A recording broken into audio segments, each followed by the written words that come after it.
Good morning students. Modes of transfer of heat के बारे में आज हम पढ़ेंगे। हम लोगों ने पिछले वाले वीडियो में कंडक्टर्स और इंसुलेटर्स के बारे में पढ़ा था।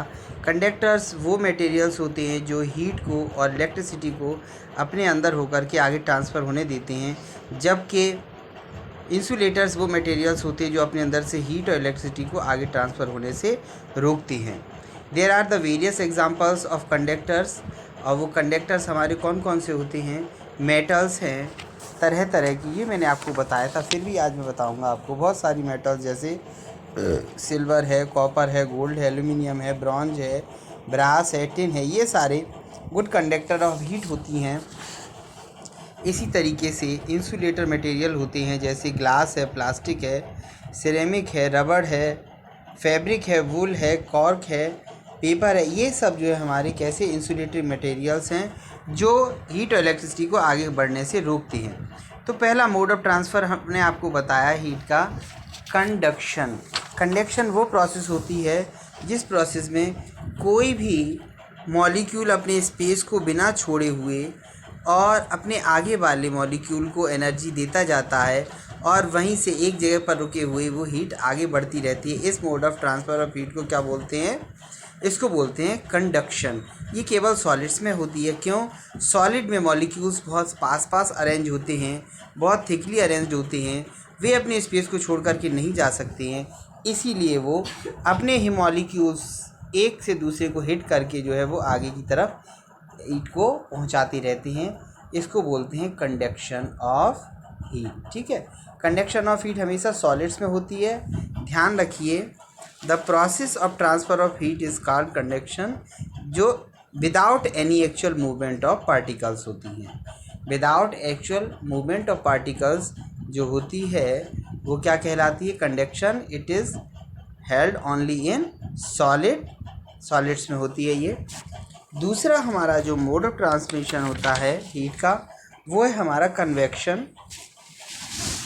कन्वेक्शन एक्चुअली एक ऐसा mode of transfer of heat होता है जिसमें मॉलिक्यूल्स एक जगह से हीट लेकर के और एनर्जी ज़्यादा हो जाने के कारण वो अपनी जगह को छोड़ देते हैं और आगे जाने लगते हैं, और आगे जाते हुए जो उन्हें दूसरा मॉलिक्यूल मिलता है वो उस पर हिट करते हैं और अपनी एनर्जी उसको दे देते हैं। इसी तरीके से एक मॉलिक्यूल से जब 2-4 मॉलिक्यूल एनर्जी भरे हुए टकराते हैं तो उसमें एनर्जी बहुत ज़्यादा हो जाती है और वो अपनी सरफेस को छोड़ करके ऊपर निकलते जाते हैं। इसी प्रोसेस को क्या बोलते हैं? एवेपोरेशन बोलते हैं। कि अगर हम वाटर को गर्म कर रहे हैं, नीचे की तरफ से एनर्जी जो मॉलिक्यूल्स बार बार ले रहे हैं और उनके अंदर बहुत सारी एनर्जी आ गई, तो वो अपने स्पेस को छोड़ करके उड़ जाते हैं और वो क्या बन जाते हैं? वेपर बन जाते हैं। ये ट्रांसफ़र का, ये जो हीट का मोड है ट्रांसफ़र का, ये क्या कहलाता है? कन्वेक्शन कहलाता है। और इस ट्रांसफ़र ऑफ मोड ऑफ जो हीट होती है ट्रांसफ़र की, उसका एक मेन ये होता है कि ये जो है इसके मॉलिक्यूल्स अब एक्चुअली अपनी जगह को छोड़ करके एक्चुअली मूवमेंट करते हैं, अपनी जगह को, स्पेस को छोड़ करके दूसरी जगह तक चलते हैं और वहाँ एनर्जी लेकर के आगे तक जाते हैं। इसको बोलते हैं कन्वेक्शन। ठीक है, ये कन्वेक्शन का प्रोसेस उन स्टेट्स में होता है मैटर की जिनमें फ्रीली मूवमेंट करते रहते हैं एटम्स, जैसे लिक्विड और गैसेस। लिक्विड और गैसेस के मॉलिक्यूल्स और एटम्स जो हैं वो अपने स्पेस में चारों तरफ घूम फिर सकते हैं, क्योंकि इंट्रासेलुलर स्पेस में बहुत ज़्यादा होता है और अट्रैक्शन पावर भी बहुत कम होती है।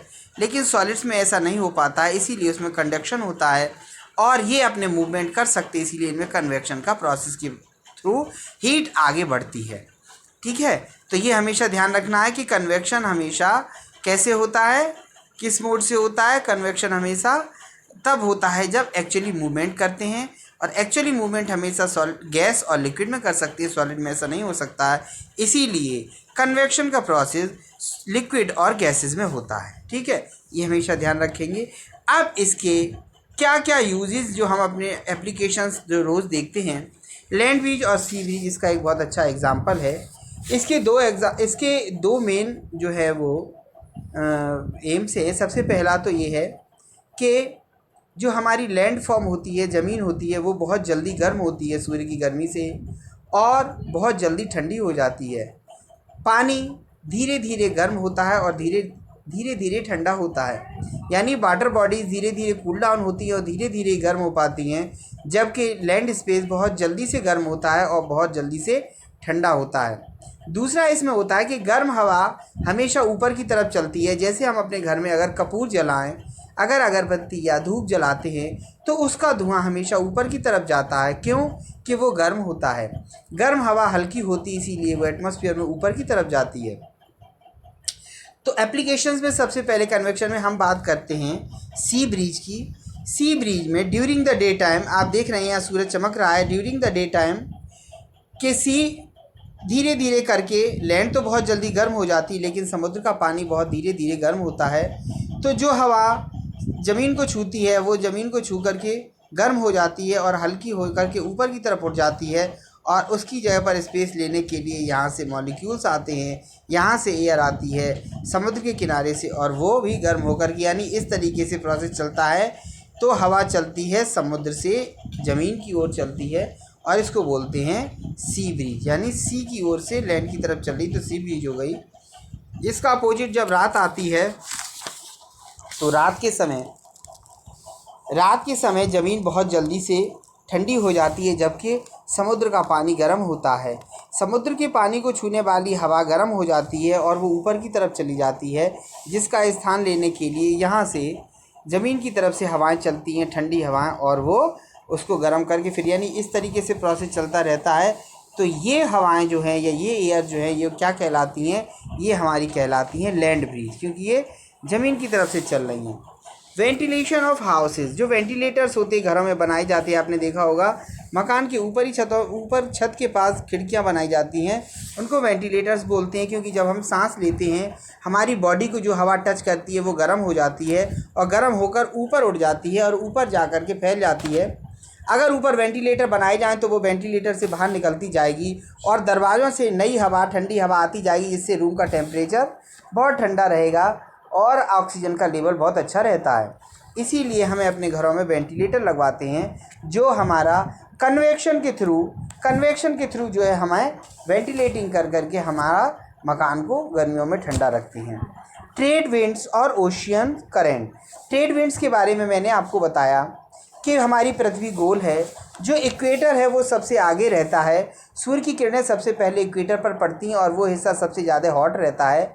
इधर उधर यानी पोल्स पर सबसे ज़्यादा ठंडक रहती है। बीच के हिस्से की गर्म हवा, जब हवा गर्म होकर के ऊपर की तरफ उड़ जाती तो पोल्स की तरफ से ठंडी हवाएं चलती हैं और वो इक्वेटर की तरफ जाती हैं, और वहाँ के जो मॉलिक्यूल्स छोड़ जाते हैं अपनी जगह, उसको ऑक्यूपाई करके और फिर ऊपर की तरफ जाती हैं, जिससे नॉर्थन और साउथर्न पोल दोनों की तरफ जो है ट्रेड विंड्स चलती हैं। ये ट्रेड विंड्स कहलाती हैं। इसकी वजह से पृथ्वी का तापमान बराबर रहता है, वरना इक्वेटर पर बहुत ही गर्मी हो जाए। ठीक है। अब दूसरा रेडिएशन है, ये हम आपको नेक्स्ट वीडियो पे बताएंगे रेडिएशन के बारे में।